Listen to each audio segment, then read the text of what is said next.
Salut, bienvenue dans cette vidéo commentée par Prospectim. Alors, on va tout de suite s'occuper des serveurs de Minecraft. On va donc aller sur minecraft.net pour télécharger donc dans la catégorie Download notre Minecraft server.exe. Donc, je possède un système d'exploitation qui est Windows. Donc je vais télécharger le .execute et vous, si vous avez soit un Linux soit un Mac, vous pouvez télécharger le .jar. Donc voilà, je télécharge le .exe, ça va relativement rapidement. Je ne l'ouvre pas, j'éteins ça, je vais dans mes téléchargements. Je crée un dossier donc sur mon bureau. Oups, j'ai créé un raccourci.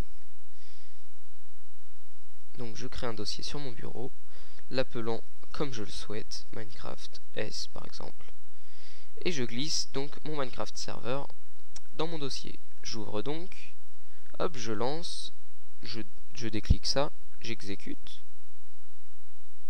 et là ma fenêtre de commande apparaît. Et qu'est-ce qui est apparu aussi derrière?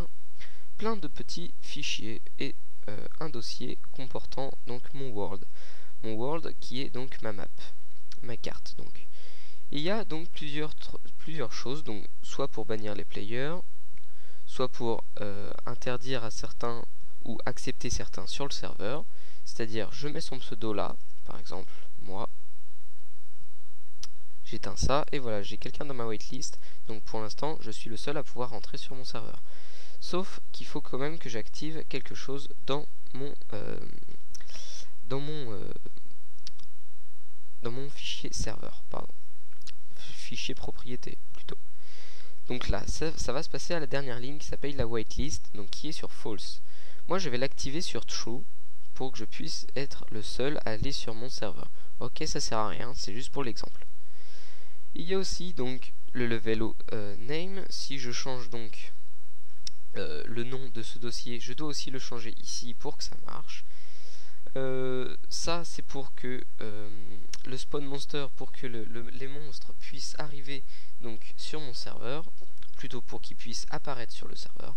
Pareil pour les animaux, ça c'est le maximum de players. Serveur IP on n'y touche pas. Player versus player, donc le PVP, je peux le mettre sur true, ou alors sur false. Oups, je me suis trompé. Voilà, sur false, comme ça je ne peux pas taper les autres et personne ne peut me taper. Server port, donc c'est le port sur lequel notre serveur tourne. Le 25565 est celui par défaut, il est très bien, moi je n'y touche pas. Donc les régions sont en train de se préparer ici. Alors je vais regarder si c'est pour le Nether. Ouais, donc il y avait marqué, je ne sais pas si vous l'avez vu, level 1, qui signifie que c'est le Nether qui se prépare. Que dire de plus? C'est OPS, donc je vais m'y mettre aussi. Ce sont donc les modérateurs du serveur. Vous pouvez mettre plusieurs personnes ou juste vous. Le dossier serveur, c'est là où se passent toutes les choses qui sont sur le serveur. Par exemple, si je fais un timeset, c'est-à-dire si je remets le temps à 0 pour que le soleil puisse revenir, et bien ça sera marqué ici. Si quelqu'un part dans le chat, ça sera aussi marqué. Donc voilà, c'est quelque chose à effacer souvent, puisque ça sert pas à grand chose de savoir, sauf si vous avez un serveur qui marche très bien en ligne avec plein de monde et tout. Donc vous pourrez sélectionner tout, cliquer sur supprimer et sauvegarder. Donc moi, comme il est lancé, ça ne va pas marcher. Donc j'essaye même pas, je sais que ça marche pas. Banner d'IP, donc vous mettez l'IP des gens que vous voulez bannir. Pareil pour banner player, sauf que vous mettez le pseudonyme. Voilà, j'ai à peu près fait le tour. Donc je peux éteindre ça. Voilà, je vais laisser ici et je vais revenir tout de suite donc sur Minecraft avec Fraps pour une meilleure qualité, pour vous montrer que ça marche et pour vous montrer quelques petites commandes. Je suis de retour, donc j'ai lancé mon serveur.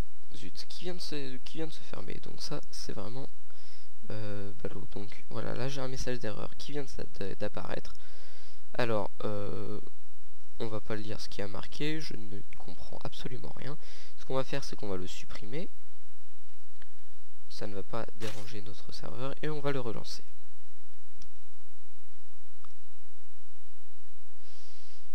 Voilà, donc je suis sur Minecraft. Je vais cliquer sur donc multiplayer et ici je vais marquer donc je suis en local vu que le serveur tourne sur mon PC.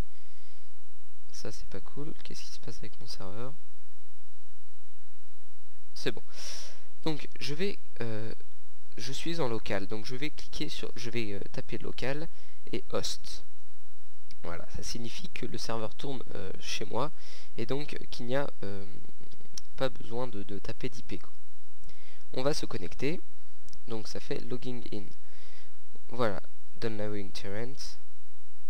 Et voilà, je suis donc sur mon serveur qui est en train de se charger petit à petit. Vous voyez qu'on voit surtout du bleu, on voit que la map n'est pas terminée, on voit des poulpes qui volent, on voit des moutons qui volent, bref. On devine que ce n'est pas encore terminé. Alors, ça c'est intéressant.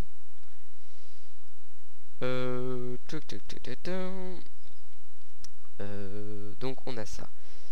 Il faut aussi que je vous montre que on a plusieurs commandes du style timeset. Timeset qui signifie remettre le temps à un lieu précis. Donc par exemple, si je fais 14 000, je clique sur OK. Et voilà, je suis en pleine nuit avec la lune, etc. Donc là, il va falloir que je fasse attention parce que les mobs vont arriver. Donc je vais me remettre en timeset 0. Timeset 0 qui remet donc le soleil à la place de la lune. Donc voilà, pour remettre le jour. Il y a cette commande là. On a aussi la commande give. Give qui est donné. Donc give par exemple prospectim. Prospectim c'est moi. Donc on fait /give. Prospectim le pseudo. Par exemple 1 qui est une pierre qui est de la stone. Et le nombre que j'en veux. Donc par exemple 64 qui est le maximum d'un stack. Je clique sur OK et voilà, j'ai 64 stones que je vais pouvoir placer. Il y a cette fonction.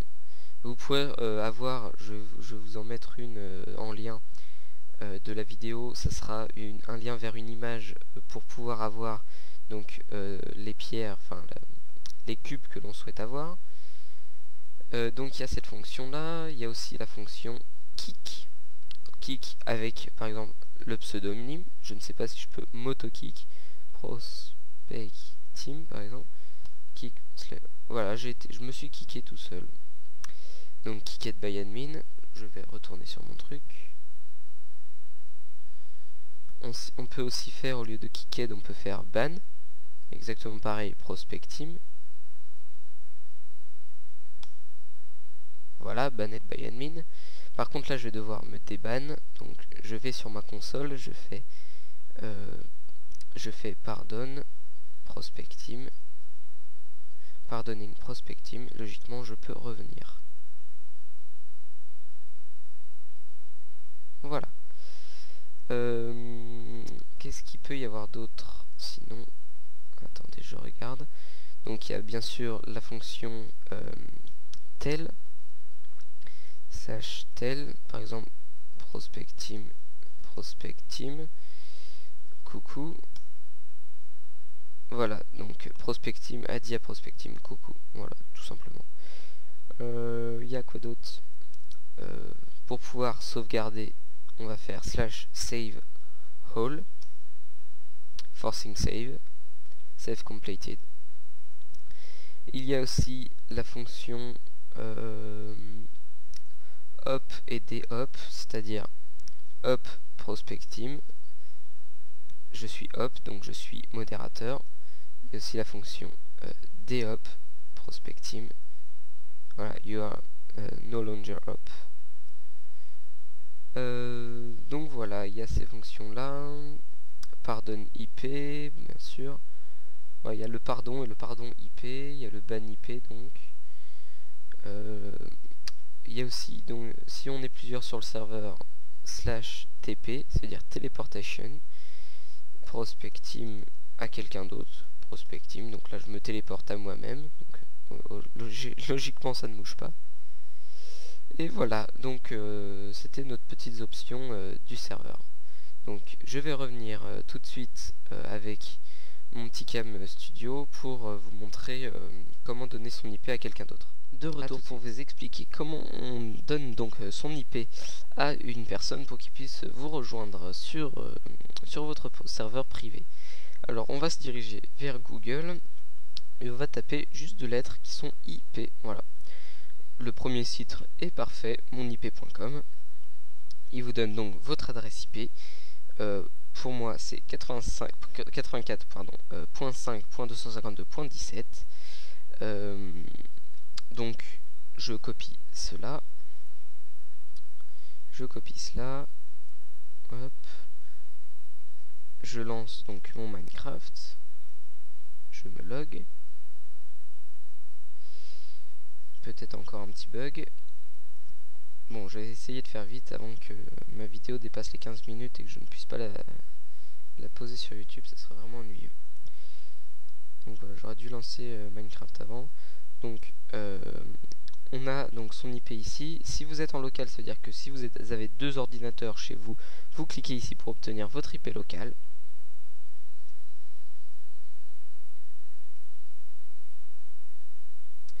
Donc voilà. Et là, donc en gros, si vous avez un ordinateur qui possède le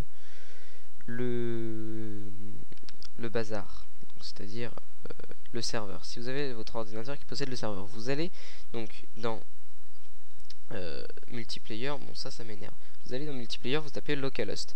Si vous avez votre frère ou votre soeur qui sont sur un ordinateur juste à côté de vous, vous leur donnez votre IP local. Donc c'est vous allez sur Google et vous leur filez votre IP local à vous. S'il y a quelqu'un qui n'est pas sur le même routeur que vous, donc qui n'est pas à côté de vous, qui n'est pas chez vous, vous lui filez donc cette adresse IP là. Voilà, tout simplement. Bon, ça marche pas, ça ne marche pas. Voilà, donc vous avez le principe. Vous n'avez plus qu'à essayer donc chez vous, et il n'y a pas plusieurs moyens de toute façon. Moi voilà, ça marche. Voilà. Pile quand je vais arrêter, ça marche toujours comme ça. Donc voilà, là avec cette IP là, ça veut dire que je suis quelqu'un d'autre qui veut se connecter à mon ordinateur ici. Si je prends cette IP là, c'est quelqu'un qui habite chez moi et qui veut donc utiliser le serveur à côté, quoi. Bon allez, sur ce, je vais vous laisser, à la prochaine, bon serveur, bon Minecraft et ciao.